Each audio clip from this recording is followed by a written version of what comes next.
Kevin with Micah Parsons, and he's ready to turn them dollars up on a new deal.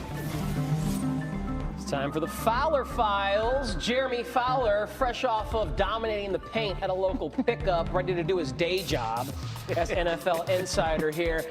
Jeremy, what are you hearing about how TJ Watt's new deal, mega deal with the Steelers, might be impacting what Parsons and his agents are trying to do with the Cowboys? Yeah, Tyler, Watt's deal is just a baseline here for Parsons, who I expect to surpass all the pass rushers because he's only 26 years old and he's got the best 4-year start to an NFL career as a rusher since Reggie White. So he's in a prime position here to cash in a big way. The Cowboys are dedicated to doing something with Parsons. They have slow-played it a bit. We've seen this in the past with Dallas.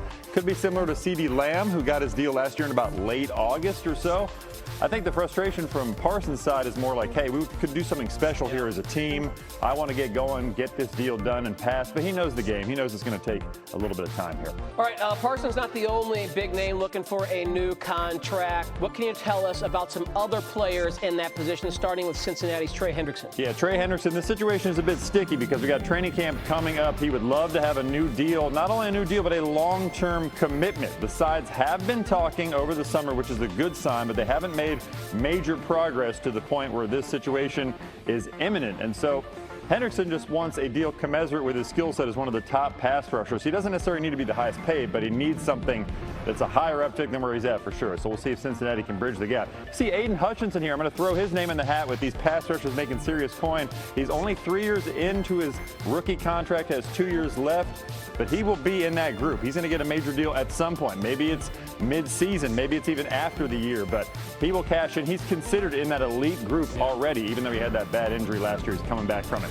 Let's pivot to receiver, Terry McLaurin. So he's frustrated. You heard him this week talking about how there's no deal. He would like progress being made. There hasn't been. I'm told that's only scratching the surface of the issue here because the wide receiver market has jumped into that $30 million range. My sense is McLaurin feels Washington hasn't really been willing to acknowledge that. So if they're not, it's almost like he's taking a pay decrease because he's a year from free agency. So something's going to have to give here. Cooler heads should prevail. They want McLaurin there. They're not trading McLaurin. That was made clear to me from a source with the team. All right, McLaurin in the final year of a $68 million extension he signed back in Get up, and many rookies have already reported to training camp. So let's do something we're calling the Rookie Report. Harry, Kevin, D. Wood, and Neek with me. Damian Woody, who is your most intriguing rookie quarterback entering camps this year? It's Durant Sanders for me. I think this Cleveland quarterback situation is the most intriguing situation heading into the training camp. You got 4 guys vying for the starting quarterback job. And listen, if you're the Cleveland Browns, you have 2 first-round picks in 2026. You got 2 rookie quarterbacks in Dylan Gabriel and Shedeur Sanders. Who's going to emerge from those 2 in order to possibly have a chance to start for the Cleveland Browns in 2025? We've been talking about Shedeur since before the draft. Kevin, what scenario for you is it where the Browns say, yes, Shedeur Sanders, you are our starter? The number one thing any Cleveland Browns quarterback should do and has done who wanted to start is just wait. The quarterbacks in front of you will fail or cycle out, age out, whatever you want to call it. You have Joe Flacco there who shouldn't be that hard to beat over the course of a season. You have Dylan Gabriel, who's a third-round pick, who I don't think is particularly good. You might be able to beat him out in training camp if you do the work, look good in practice, drive the speed limit, which is important. That's job one for Shedeur Sanders after he got in trouble a couple weeks ago. But if I'm him, I just keep my head down, do my job, wait for November, December. You will get your opportunity. That is the history of Cleveland Browns starting quarterback. Nick, what are your thoughts on Shedeur? Yeah, no, I think the opportunity is going to be there.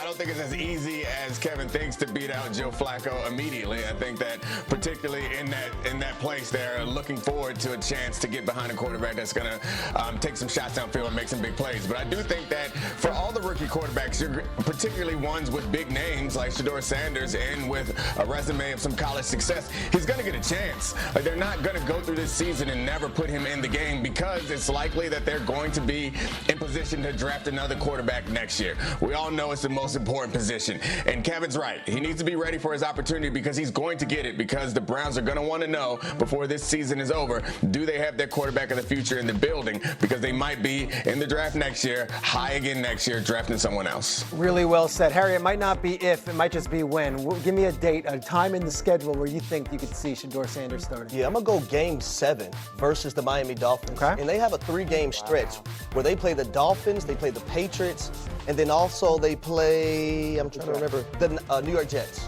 So 3 games in a row, I think Shedeur Sanders can be able to be the starting quarterback for the Cleveland Browns moving forward. But you can't go this entire season and not play Shedeur Sanders nor Dylan Gabriel, knowing that you have 2 first-round draft picks in 2026.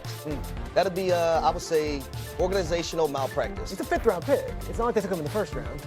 I don't care where they took him. Like, you got to see what he can do for your organization. Fair enough. Kevin Clark, fantasy drafts are right around the corner. While these training camps are all there, give us a rookie running back that you're keeping your eye on. There's a bunch of big names out there, and I think America's waiting for me to say it, and I'm not going to say it. I'm going to say R.J.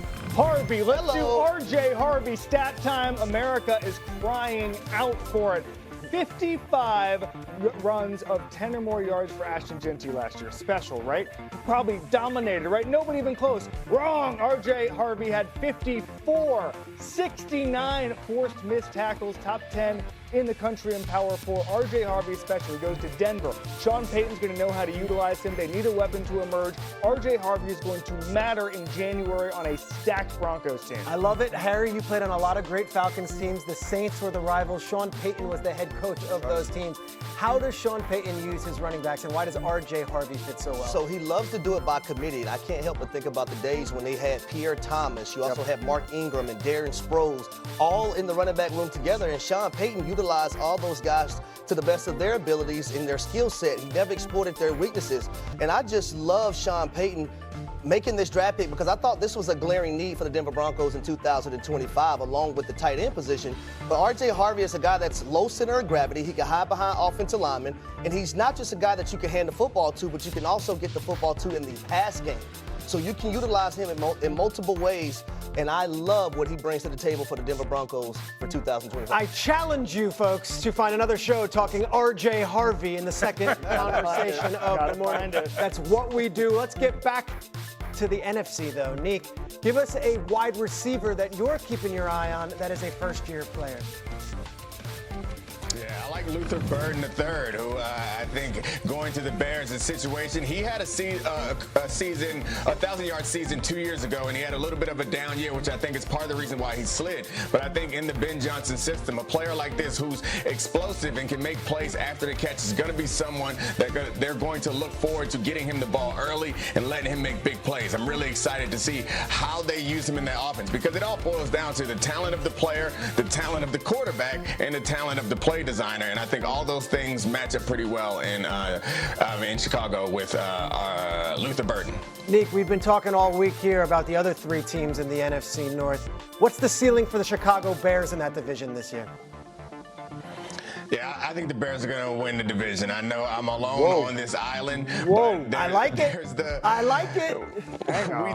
You talked a bunch about R.J. Harvey and how good he was going to be, and you failed to